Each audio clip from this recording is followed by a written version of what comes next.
बिस्मिल्लाहिर्रहमानिर्रहीम। अस्सलाम वालेकुम दोस्तों, मैं मोहम्मद नदीम अख्तर और आप देख रहे हैं नदीम शाहानवी यूट्यूब चैनल। आज हम आपको बताएंगे how to convert HP to ampere.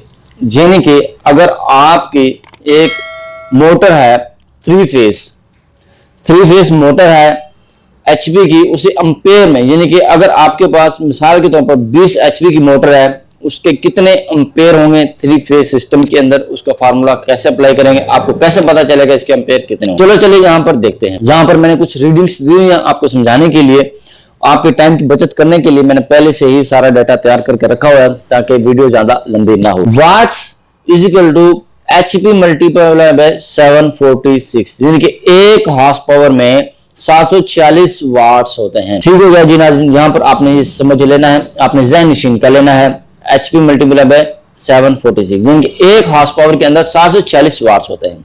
चलिए अब नेक्स्ट फार्मूले की तरफ। करंट फाइंड करने का जो फार्मूला होता है वो होता है P divided by √3 multiply volt multiply power factor. √3 जिसकी वैल्यू होती है 1.732 और multiply by voltage multiply power factor. यहां पर हमने एक एग्जांपल ली है। अगर हमारे पास 20 एचपी की मोटर है, उसके एम्पेयर कितने होंगे।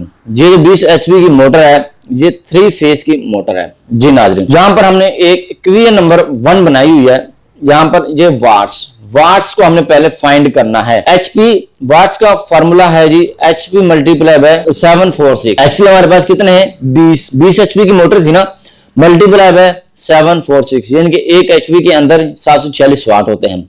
20 को 746 के साथ मल्टीप्लाई करेंगे तो 14920 वाट्स बनते हैं जी नाजरीन। इसके साथ साथ हमने फाइंड करना है करंट।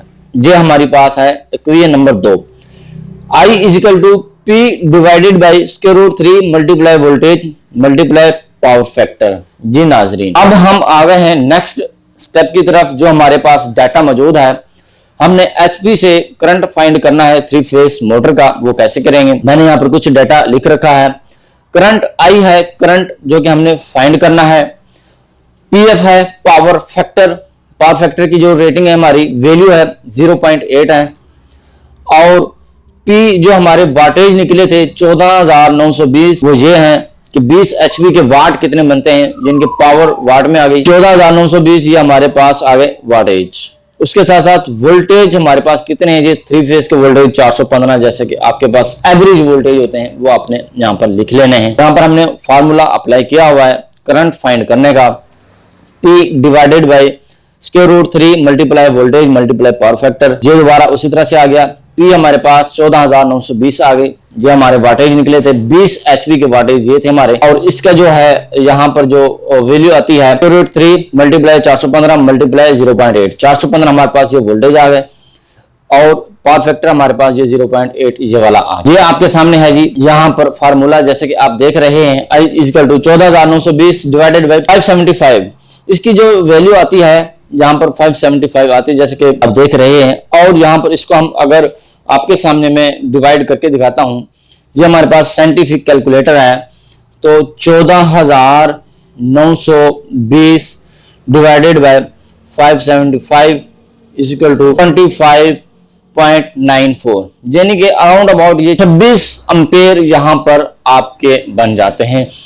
अगर आपके पास 20 एचपी की मोटर हो और यहाँ पर आपका जो डाटा हो, ये आपके यहाँ पर जो है एम्पेयर आपके सामने 26 जो एम्पेयर आ रहे हैं जी नाज़रीन। उम्मीद करता हूँ आपको इस फार्मूले की भी समझ लग गई होगी।